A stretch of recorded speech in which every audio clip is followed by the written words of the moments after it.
So like lots of other parishes, we're very aware that Christmas is a really important point of connection with our wider community. There are loads of people who are the once a year people, either to the Christingle or the carol service or midnight communion.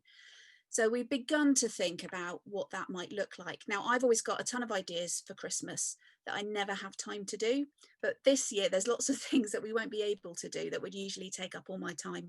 Like sadly, lots of the school carol services and our big carol service, that sort of thing. So instead, we're going to have a bash at some of my crazy ideas.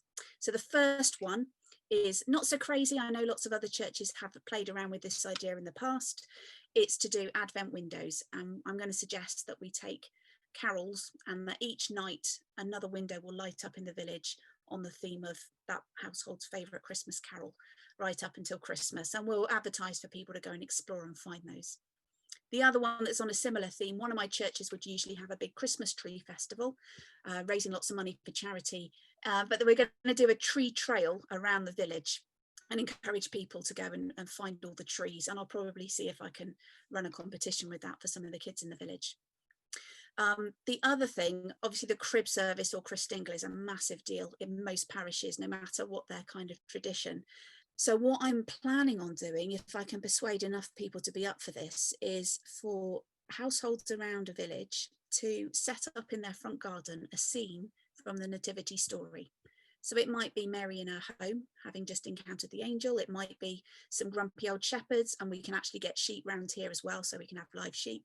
It might be the wise men sat outside their house with, we haven't got camels, so we can't get a live camel, sadly, but we could make like a papier-mâché camel head sticking in through the Bedouin tent in their front garden, and encourage families to walk the trail around the village, which then ends up outside the church with some beautiful scene with a manger and some words that talk about the incarnation and how wonderful it is. So to take them on that story in a really magical way, I'd love to do it on Christmas Eve if I can persuade my folk to let me do that.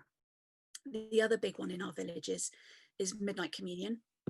And my plan for midnight communion is to have stations throughout the church that follow the liturgy of the service. So you'd come into approaching worship with God. And then the next one would take you to confession and being forgiven. The next one would take you to the station, the story, and hearing the story of Christmas. And then you'd respond to it. There'd be some sort of response, which would then take you to the priest stood at the front of the church where you'd receive communion. And then on the way out, there'd be one on blessing and one on taking Jesus into the community. And my hope is that doing it that way, we can still get 90 people to receive midnight communion if they want to, but they won't all have to be in the church at the same time.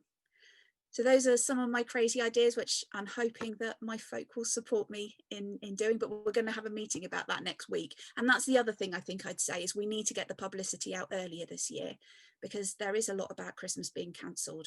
And I think although we like to not talk about Christmas too early, this is a year where we do need to make a big deal that we're celebrating this. Jesus has been born, and this is the best news ever.